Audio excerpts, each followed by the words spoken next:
This video is going to look at how to write an effective introduction for a GCSE English literature essay. To start off with, I thought it would be useful to look at what makes a terrible introduction so you know how to avoid it. I think starting off by saying, in this essay I will be, and then stating what the question is and that you're going to answer the question is a complete waste of time. You're not going to get any marks for that. It doesn't help your essay planning, and you're using a personal pronoun, which sounds a little bit juvenile and rather unprofessional and unsophisticated. Don't waste your time just stating who the novel was written by or the date they have written it. You don't get any marks for knowing that unless you're actually applying that knowledge. So again, you're using up your precious moments writing something that you can't get really any marks for. Don't make it long and boring to read. If you think about it, this is the first time that you're going to be, your examiner is going to be looking at what you've written. You want to impress them. You want to make a good first impression. So don't sort of make multiple spelling mistakes or grammar mistakes or make it boring, because it's not the impression of the sort of candidate that you are, that you want to leave. So I've used a sample question here on how is the descent into savagery shown in the novel. Write about how Golding shows this, how this reflects ideas about people and society. And underneath is an introduction, which is a sort of facsimile of a number of introductions I have read over my years of teaching, which would make a bad first impression, not really help with setting out and planning the essay, and not really hitting the mark scheme in any way. So there are at least 6 errors in there. I'd like you to have a look and find them. So instead, think about your introduction and writing it only after you have planned what is in the main body of your essay.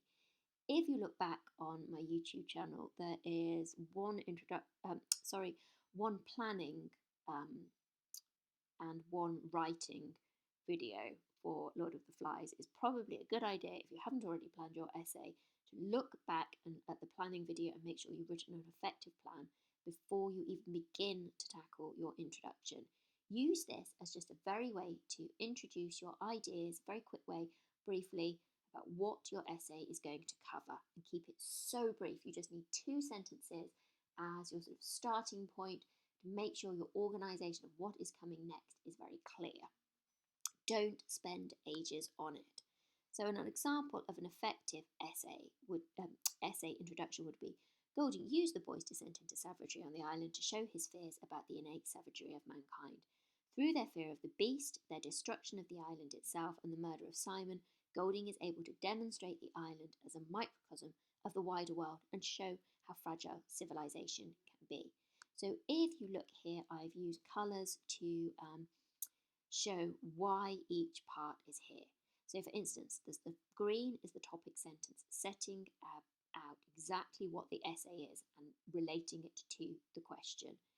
Then I introduce paragraph 2, paragraph 3 and paragraph 1, and I do it in that order because I think it just makes a nice sort of segue between your final point in that sentence and the topic sentence for your first paragraph. You don't have to do it that way. You could do idea 1, idea 2, idea 3 in chronological order. Absolutely fine either way. And then summing up the argument, Golding is able to demonstrate the island as a microcosm, relates it back to the bullet points of the question, and gives you a nice lead in to your first paragraph. So as I say, it's not worth spending a long time on an introduction, but getting an introduction wrong can create a very bad first impression. Thank you.